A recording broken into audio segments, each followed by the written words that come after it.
మత్తయి సువార్త 2వ అధ్యాయం చదువుకుందాం.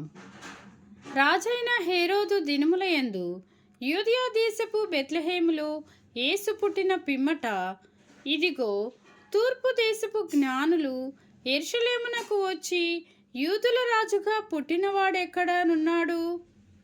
తూర్పు దిక్కున మేము ఆయన నక్షత్రము చూసి ఆయనను పూజింపవచ్చితిమని చెప్పిరి.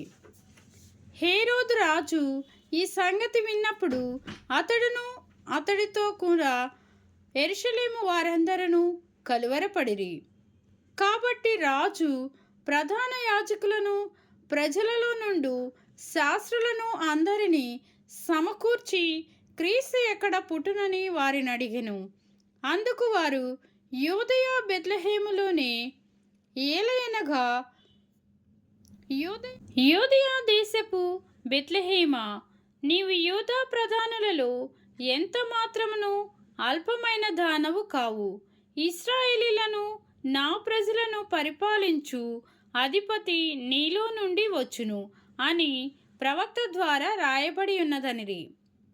అంతటా హేరోదు ఆ జ్ఞానులను రహస్యముగా పిలిపించి ఆ నక్షత్రము కనపడిన కాలము వారి చేత పరిష్కారముగా తెలుసుకొని, మీరు వెళ్ళి ఆ శిశువు విషయమై జాగ్రత్తగా విచారించి తెలుసుకొనగానే నేనును వచ్చి ఆయనను పూజించినట్లు నాకు వర్తమానం తెండని చెప్పి వారిని బెత్లెహేమునకు పంపెను.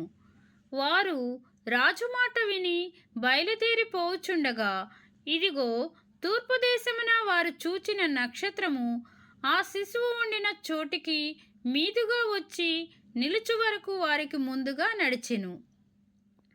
వారు ఆ నక్షత్రమును చూచి అత్యానంద భరితులై ఇంటిలోనికి వచ్చి తల్లి అయిన మరియను ఆ శిశువును చూచి సాగిలపడి ఆయనను పూజించి తమ పెట్టెలు విప్పి బంగారమును, సాంబ్రాణిని, బోలమును కానుకలుగా ఆయనకు సమర్పించిరి.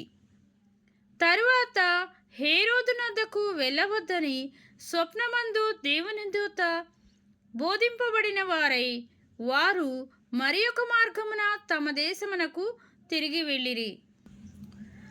వారు వెళ్ళిన తరువాత, ఇదిగో, ప్రభుదూత స్వప్నమందు యోసేపునకు ప్రత్యక్షమై, హేరోదు ఆ శిశువును సంహరింపవలెనని ఆయనను వెదకబోచున్నాడు గనుక నీవు లేచి ఆ శిశువును ఆయన తల్లిని వెంటబెట్టుకుని ఐగుప్తునకు పారిపోయి నేను నీతో తెలియచెప్పు వరకు అక్కడనే ఉండమని అతనితో చెప్పెను. అప్పుడతడు లేచి రాత్రివేళ శిశువును తల్లిని తోడుకొని ఐగుప్తునకు వెళ్ళి, ఐగుప్తులో నుండి నా కుమారుని పిలిచితిని అని ప్రవక్త ద్వారా ప్రభు సెలవిచ్చిన మాట నెరవేర్చబడినట్లు హేరోదు మరణం వరకు అక్కడనే ఉండెను.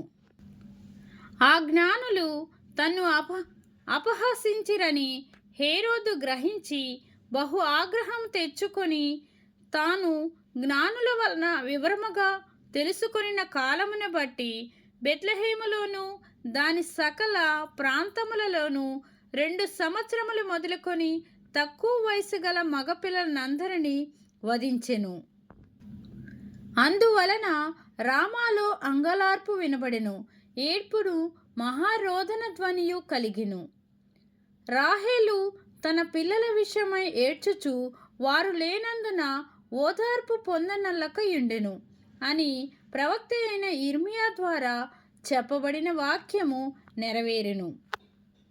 హేరోదు చనిపోయిన తరువాత, ఇదిగో, ప్రభుదూత ఐగుప్తులో యోసేపునకు స్వప్నమందు ప్రత్యక్షమై, నీవు లేచి శిశువును తల్లిని తోడుకొని ఇశ్రాయేలు దేశమునకు వెళ్ళుము. శిశువు ప్రాణము తీయ చూచుచుండిన వారు చనిపోయిరని చెప్పెను. అప్పుడు అతడు లేచి శిశువును తల్లిని తోడుకొని ఇశ్రాయేలు దేశమునకు వచ్చెను. అయితే ఆర్కేలాయు తన తండ్రి అయిన హేరోదునకు ప్రతిగా యూదయ దేశము ఏలుచున్నాడని విని అక్కడికి వెరచి స్వప్నమందు దేవుని చేత బోధింపబడిన వాడై గలిలయ ప్రాంతములకు వెళ్ళి నజరేతను ఊరికి వచ్చి అక్కడ కాపురముండెను. ఆయన నజరేయుడనబడునని ప్రవక్తలు చెప్పిన మాట నెరవేరినట్లు ఈలాగు జరిగెను. దేవుడు తన వాక్యమును దీవించునుగాక. ఆమేన్.